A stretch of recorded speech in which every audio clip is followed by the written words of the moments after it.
इस स्तोत्र को छोड़ना ऐसा है मानो कोई इंसान पारस पत्थर को साधारण कंकड़ समझकर त्याग दे, या कोई प्यासा अमृत के महासागर के तट पर खड़ा होकर भी बूंद बूंद के लिए तरसता रहे। जय श्री राधा कृष्ण। आज हम एक ऐसे ही छुपे हुए दिव्य खजाने की बात कर रहे हैं जिसे खुद परम ज्ञानी महर्षि अष्टावक्र ने रचा था। एक ऐसा स्तोत्र जो आपके जीवन के दुर्भाग्य के ताले को एक झटके में खोल सकता है। इस स्तोत्र की शक्ति तब एक महाविस्फोट का रूप ले लेती है जब इसका पाठ पुरुषोत्तम मास यानी अधिक मास में किया जाता है। शास्त्र गवाह है, पुरुषोत्तम मास स्वयं भगवान श्री कृष्ण का महीना है। इस महीने में किया गया कोई भी पुण्य साधारण दिनों से 1000 गुना अधिक फल देता है। अगर आप इस पवित्र महीने में इतना बलशाली और प्रचंड ज्ञानी अष्टावक्र द्वारा कृत श्री कृष्ण स्तोत्र का केवल एक बार भी पाठ कर लेते हैं या इसे पूरी श्रद्धा से सुन लेते हैं तो पुण्य का प्रभाव कई वर्षों के पापों पर भारी पड़ जाएगा। इस स्तोत्र का अंत साधारण नहीं है, इसके पीछे एक ऐसा गहरा और अनसुलझा रहस्य छिपा है जिसे सुनकर आधुनिक विज्ञान भी दंग रह जाए। ब्रह्म वैवर्त पुराण के 29वें अध्याय में लिखा है कि जैसे ही महर्षि अष्टावक्र ने इस स्तोत्र की आखिरी पंक्ति पूरी की, उन्होंने किसी बीमारी से नहीं, किसी दुर्घटना से नहीं, बल्कि साक्षात राधा कृष्ण के सामने देखते ही देखते अपनी योग शक्ति से अपने प्राणों को अपने शरीर से अलग कर दिया और सीधे गोलोक धाम में समा गए। आखिर इस स्तोत्र के शब्दों में ऐसा कौन सा गुप्त योग विज्ञान छिपा है? इन 9 श्लोकों में ऐसी कौन सी गुप्त आवृत्ति है जिसने एक जीवित मनुष्य को तुरंत मोक्ष की पराकाष्ठा पर पहुंचा दिया? क्या यह केवल एक स्तोत्र है या मृत्यु पर विजय पाने और भगवान से सीधे जुड़ने का कोई प्राचीन रहस्यमयी कोड? रहस्य गहरा है और जवाब आपकी चेतना के भीतर। स्तोत्र को अवश्य सुने। अगर आपको भी इस स्तोत्र से ज्ञान और पुण्य की अभिलाषा है तो कमेंट में जय श्री कृष्ण, जय पुरुषोत्तम मास लिखकर अपनी हाजिरी जरूर लगाएं।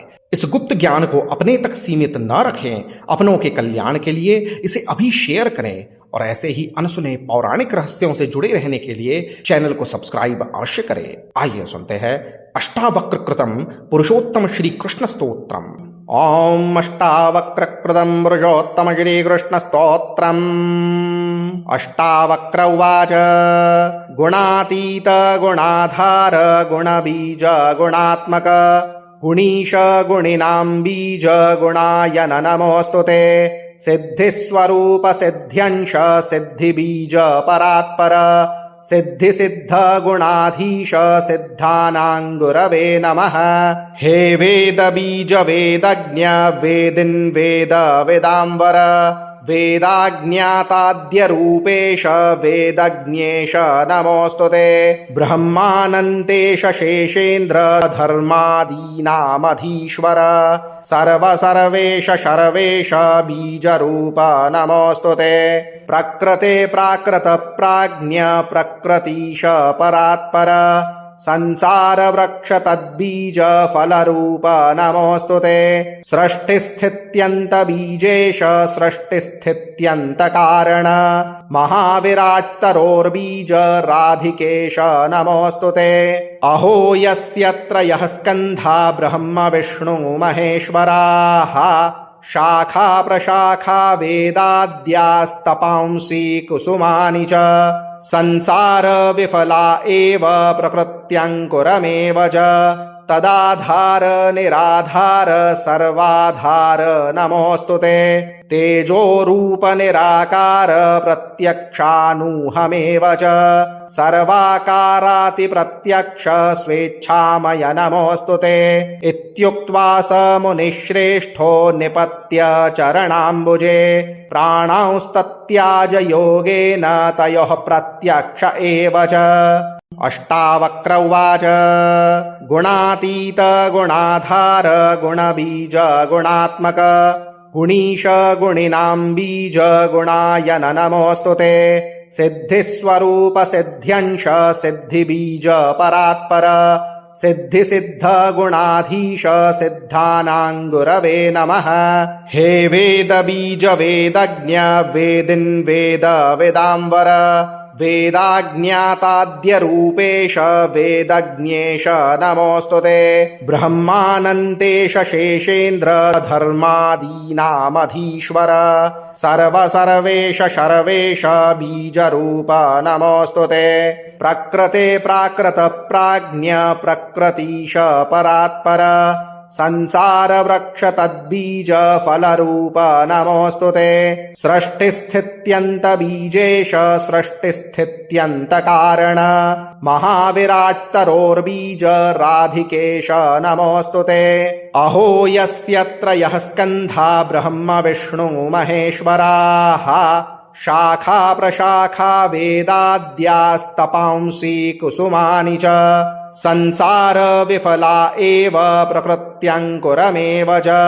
तदाधार निराधार सर्वाधार नमोऽस्तु ते तेजोरूप निराकार प्रत्यक्षानूहमेव च सर्वाकाराति प्रत्यक्ष स्वेच्छामय नमोऽस्तु ते इत्युक्त्वा स मुनिश्रेष्ठो निपत्य चरणाम्बुजे प्राणांस्तत्याज योगेन तयोः प्रत्यक्ष एव च अष्टावक्र उवाच गुणातीत गुणाधार गुणबीज गुणात्मक गुणीश गुणिनां बीज गुणायन नमोऽस्तु ते सिद्धिस्वरूप सिद्ध्यंश सिद्धिबीज परात्पर सिद्धिसिद्ध गुणाधीश सिद्धानां गुरवे नमः हे वेद बीज वेदज्ञ वेदिन् वेद वेदांवर वेदाज्ञाताद्यरूपेश वेदज्ञेश नमोऽस्तु ते ब्रह्मानन्तेश शेषेन्द्र धर्मादीनामधीश्वर सर्वसर्वेश शर्वेश बीजरूप नमोऽस्तु ते प्रकृते प्राकृत प्राज्ञ प्रकृतीश परात्पर संसार वृक्ष तद्बीज फलरूप नमोऽस्तु ते सृष्टिस्थित्यन्त बीजेश सृष्टिस्थित्यन्त कारण महाविराट्तरोर्बीज राधिकेश नमोऽस्तु ते अहो यस्यत्र यः स्कन्धा ब्रह्म विष्णु महेश्वराः शाखा प्रशाखा वेदाद्यास्तपांसि कुसुमानि च संसार विफला एव प्रकृत्यङ्कुरमेव च तदाधार निराधार सर्वाधार नमोऽस्तु ते तेजोरूप निराकार प्रत्यक्षानूहमेव च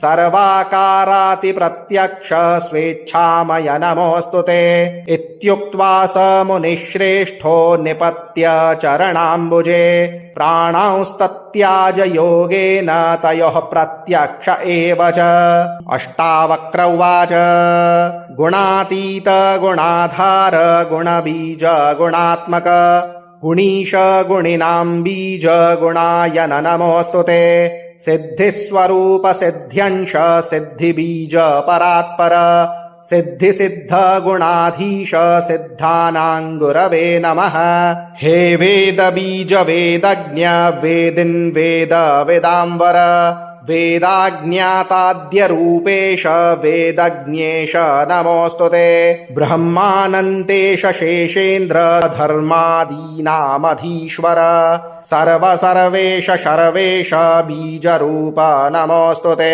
प्रकृते प्राकृत प्राज्ञ प्रकृतीश परात्पर संसार वृक्ष तद्बीज फलरूप नमोऽस्तु ते सृष्टिस्थित्यन्त बीजेश सृष्टिस्थित्यन्त कारण महाविराट्तरोर्बीज राधिकेश नमोऽस्तु ते अहो यस्यत्र यः स्कन्धा ब्रह्म विष्णु महेश्वराः शाखा प्रशाखा वेदाद्यास्तपांसि कुसुमानि च संसार विफला एव प्रकृत्यङ्कुरमेव च तदाधार निराधार सर्वाधार नमोऽस्तु ते तेजोरूप निराकार प्रत्यक्षानूहमेव च सर्वाकाराति प्रत्यक्ष स्वेच्छामय नमोऽस्तु ते इत्युक्त्वा स मुनिश्रेष्ठो निपत्य चरणाम्बुजे प्राणांस्तत्याज योगेन तयोः प्रत्यक्ष एव च अष्टावक्र उवाच गुणातीत गुणाधार गुणबीज गुणात्मक गुणीश गुणिनां बीज गुणायन नमोऽस्तु ते सिद्धिस्वरूप सिद्ध्यंश सिद्धिबीज परात्पर सिद्धिसिद्धगुणाधीश सिद्धानां गुरवे नमः। हे वेदबीजवेदज्ञ वेदिन् वेदविदाम्बर वेदाज्ञाताद्यरूपेश वेदज्ञेश नमोऽस्तुते। ब्रह्मानन्तेश शेषेन्द्र धर्मादीनामधीश्वर सर्वसर्वेश शर्वेश बीजरूप नमोऽस्तुते। प्रकृते प्राकृत प्राज्ञ प्रकृतीश परात्पर संसार वृक्ष तद्बीज फलरूप नमोऽस्तुते।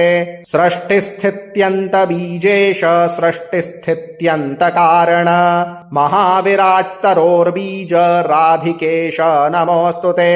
अहो यस्यत्र यः स्कन्धा ब्रह्म विष्णु महेश्वराः शाखा प्रशाखा वेदाद्यास्तपांसि कुसुमानि च संसार विफला एव प्रकृत्यङ्कुरमेव च तदाधार निराधार सर्वाधार नमोऽस्तुते।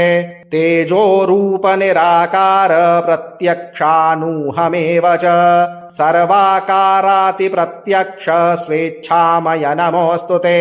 इत्युक्त्वा स मुनिश्रेष्ठो निपत्य चरणाम्बुजे प्राणांस्तत्याज योगेन तयोः प्रत्यक्ष एव च। ओम श्री ब्रह्मवैवर्त पुराणे श्री कृष्ण जन्मखंडे पुरुषोत्तम श्री कृष्ण स्तोत्रम्।